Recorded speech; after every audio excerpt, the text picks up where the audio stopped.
Assalamualaikum warahmatullahi wabarakatuh. Waalaikumsalam warahmatullahi wabarakatuh. Allahumma salli ala sayyidina Muhammad wa ala ali sayyidina Muhammad. Sallallahu.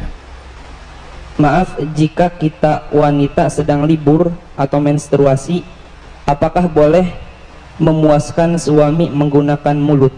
Terima kasih. Bismillah. Di saat kemarin ada yang tanya masalah apa itu?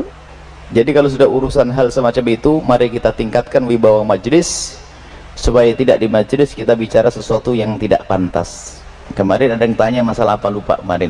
Juga masalah-masalah yang sensitif seperti itu.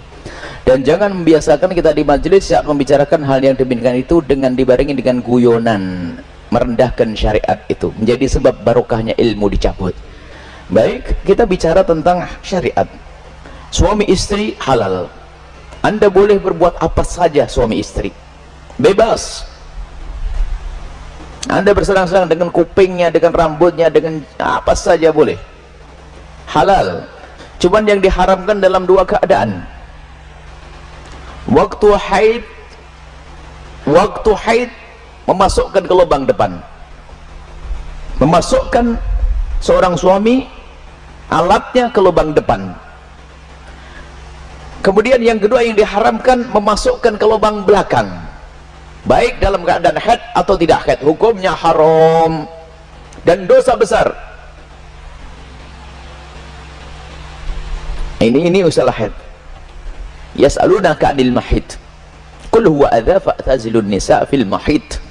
Bertanya tentang haid, bagaimana jauhi wanita untrusan itu, tidak boleh menggauli istri dalam keadaan haid.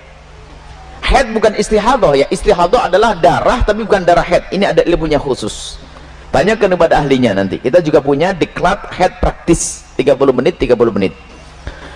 Kemudian selebihnya adalah Anda boleh bersenang-senang, boleh apa saja. Mohon maaf, jadilah wanita cerdas. Ini adalah ilmu yang mungkin jarang dihadirkan. Seorang suami yang soleh, mungkin seorang suami yang soleh, dia mungkin di luar melihat sesuatu yang diharamkan, cuman dia orang menjaga diri. Astagfirullah, saya ngelihat aurat di luar. Karena dia seorang soleh, dia tidak mau menuruti itu semuanya, karena itu adalah haram, maka dia tutup mata, pejam mata dan menjauhkan itu semuanya. Tapi dia seorang laki-laki normal, bangkit syahwatnya, pulang ke rumah, istrinya mens, istrinya ada halangan, ayo mau diapain? Ayo menjadi istri yang aktif, inovatif. Anda tidak boleh melayani suami Anda dengan sesuatu yang khusus itu, tapi Anda harus bisa senangkan suami dengan diri Anda. Misalnya, mohon maaf, ini majelis mulia, jika seorang suami mengeluarkan air mani dengan tangannya sendiri, maka dia telah melakukan kesalahan dan dosa. Tapi kalau dia mengeluarkan air mani dengan tangannya seorang istri, kecerdasan istri selesai, dan itu adalah pahala. Maka jadilah istri cerdas. Jangan istri kalau sudah lagi masya Allah, libur buat kopi, liburnya dengan suami, sampai suami itu masya Allah stres.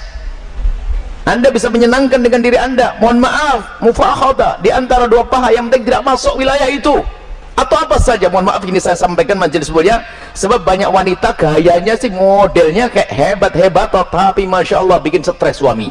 Hati-hati itu, hei para wanita, sadar, senangkan suamimu dengan apapun yang Allah berikan kepadamu, dengan tanganmu, dengan apapun. Yang penting kalau Anda haid, jangan masuk wilayah itu. Sebab kadang suaminya sampai ngenes, sudah tidur, masak kok masih akan diwakin kopi enggak, sarapan enggak, bang beli makan di warung aja bang, yang ngoroknya yang digedekan. Wahai para istri yang solehah, Anda harus aktif dan inovatif, ada ide-ide untuk menyenangkan suami. Adapun masalah, mohon maaf, yang ditanyakan dengan mulut, ketahuilah, hei para suami, engkau tidak boleh memaksa istrimu untuk melakukan itu, karena belum tentu dia nyaman. Kalau dia merasa jijik, Anda tidak boleh paksa, haram. Atau sebaliknya, tidak boleh egois seorang suami, harus kau lakukan, tidak. Kenapa? Mohon maaf, karena itu adalah wilayah yang bukan wilayah bersih. Wilayahnya orang dari makanan yang bersih dibuang lewat mana? Lewat itu. Akan tapi kalau memang ada seorang wanita yang mau melakukannya misalnya, atau sebaliknya, bagaimana, apakah boleh? Ketahuilah, di situ ada cairan yang najis. Air mani tidak najis, khilaf di antara ulama. Madhab Syafi'i najis, tapi cairan selalu najis. Maka kalaupun seandainya harus melakukan, mohon agar tidak ditelan, karena itu adalah jangan sampai karena itu najis, tidak usah ditelan cairan-cairan. Adapun masalah air mani, adalah khilaf di antara ulama, akan tapi boleh seorang suami, seorang istri melakukan yang demikian tentu dengan keridhaannya dan tentunya dengan waspada, tidak boleh sampai ada masuk ke dalam perutnya sesuatu, karena itu ada madhi sebelum mani adalah najis, cairan-cairan sebelum mani adalah najis. Dan wahai para suami dan para istri, yuk kita melakukan sesuatu yang sesuai dengan petunjuk Nabi SAW, akhlaklah yang baik. Dan kenapa biasanya ada pertanyaan demikian ini? Karena apa? Naudzubillah, ada yang ditonton yang salah, gurunya salah, dari film-film yang ngaco itu ditiru, sehingga dia bingung untuk menyelesaikan urusan pribadinya dengan cara ini cara itu. Tidak ada cara yang lebih indah dari diajarkan Nabi. Seorang laki-laki duduk di perempatan istrinya, maksudnya duduk di atas perut istrinya, di atas ini, itu adalah cara yang paling bagus. Nggak usah macam-macam, petunjuk dari Nabi. Itu hanya gara-gara sering nonton film kotor, makanya banyak pertanyaan aneh, tapi pun harus dijawab, harus dijawab, selesai. Semoga Allah bisa menjadikan Anda orang yang bisa menyenangkan. Termasuk wahai para suami, mungkin ada seorang suami yang, mohon maaf, ada bermacam-macam sebab, ada ejakulasi dini dan sebagainya, tapi ketahuilah, jangan biarkan istrimu terlantar. Dia bisa senang dengan jemarimu, dengan tanganmu, dengan anda, dengan apapun, dengan cumbuanmu. Jangan sampai menjadi seorang suami egois. Dan Nabi marah dengan seorang laki-laki yang mendatangi istrinya seperti binatang mendatangi betinanya, nggak pakai muqaddimah, pakai minyak wangi dulu deh para suami, sikat gigi yang bersih, kemudian cumbu, rayu, seperti halnya engkau ingin melihat dia cantik, dia jaga, ingin melihat engkau paling tidak agak ganteng dikit deh.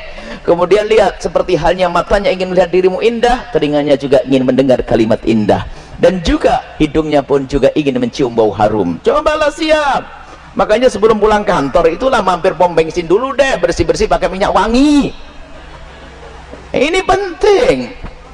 Nah, kemudian jangan sampai, mohon maaf, Anda puas, dia tidak puas, Anda zalim. Kalaupun Anda tidak bisa memuaskan dengan itu, karena mungkin Anda punya sesuatu, sakit dan sebagainya, maka ketahuilah, istrimu adalah seorang wanita yang beriman, dia tidak akan melakukan zina, akan tapi Anda harus bisa memuaskan dengan apapun, dengan tangan Anda dan seterusnya. Kalau dia mencari kesenangan dengan tangannya sendiri, wanita itu, dia dosa. Tapi kalau dengan tangan sang suami, tidak dosa. Mohon maaf, ini majelis mulia, dan jangan dijadikan bahan guyonan yang demikian ini. Ini adalah ilmu. Kadang-kadang begitu, suami cuek, mendatangi istrinya sudah nggak pakai muqaddimah, langsung selesai. Punya anak 6, nggak pernah seorang istri merasakan senangnya dalam hubungan suami istri. Akhirnya apa? Itulah yang menjadikan istri ogah-ogahan. Mau melayani suami, saya dapat mandi saja, tidak pernah mendapatkan kesenangan. Anda suami zalim. Baik, istri pun juga demikian. Selesai, aktif, inovatif, indah. Karena itu halal. Adapun yang haram tidak dibahas. Keharaman zina, hina, rendah di dunia, rendah di akhirat. Zina rendah di dunia, rendah di akhirat. Semoga Allah menjauhkan kita dari zina, mencukupkan dengan yang halal.